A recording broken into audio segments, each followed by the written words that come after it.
Member for Saanich North and Islands. Thank you, Mr. Speaker. In 2018, the Ontario government unilaterally cut the Toronto City Council from 47 members to 25. Just last week, the Supreme Court of Canada heard the city's arguments that the province infringed on the charter rights when they did that. The province of British Columbia is the only province or territory in this country that intervened in the case. We are the only province or territory that intervened in that case, Mr. Speaker. Martha Jackman, professor of constitutional law at the University of Ottawa, says, and I quote, "The BC government's position relies on an extremely regressive reading of the Constitution of Canada." She goes on to say, quote, "I'm disappointed to see a social democratic government proposing the same very regressive, conservative, and narrow reading of the charter rights that Ontario argued." My question, Honourable Speaker, is to the Attorney General. The Attorney General stated, and I quote, "The relationship between provinces and municipalities is an ongoing dialogue between the province and our cities. It's an issue that should be decided in discussions with cities rather than through the BC Supreme Court or the Supreme Court of Canada.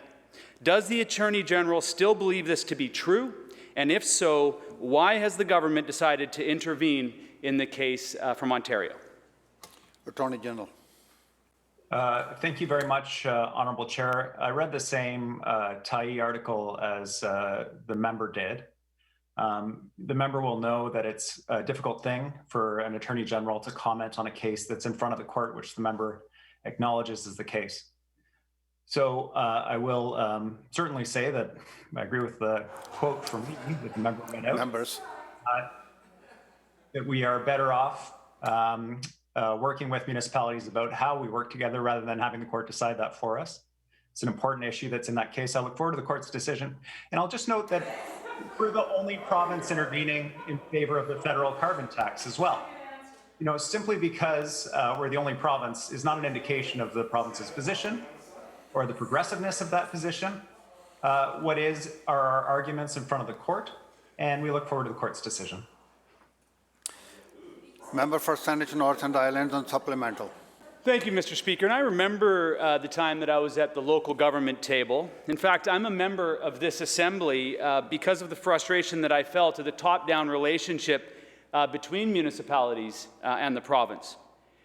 Some will say that municipalities are creatures of the province, and that as such, gives us the ability to kind of do whatever we want from this tower that we sit in here.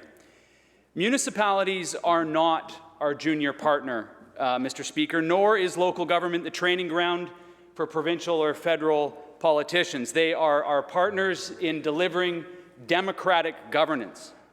Brian Frankel, President of the Union of British Columbia Municipalities, has stated that BC's argument is in conflict with the, quote, "intent of the Community Charter and the Local Government Act, which recognizes BC's local governments collectively as an independent, autonomous, and accountable border of government within their jurisdiction," end quote. This government has touted that it wants to build a better relationship with local governments, and frankly, Mr. Speaker, this is a remarkable way to do that. So if the Attorney General is of the mind to sidestep my general question about relationships with the municipalities, then perhaps it's best for me to simply ask my former colleague from local government tables, the Minister of Municipal Affairs, what does this government's intervention mean to the relationships with local governments, and should local governments be expecting an even more top-down approach from this province going forward? Attorney General. Thank you very much, Mr. Chair. You know, the member does raise important questions about that case and about the province's involvement, and I look forward to having that discussion with the member once the court has issued its decision.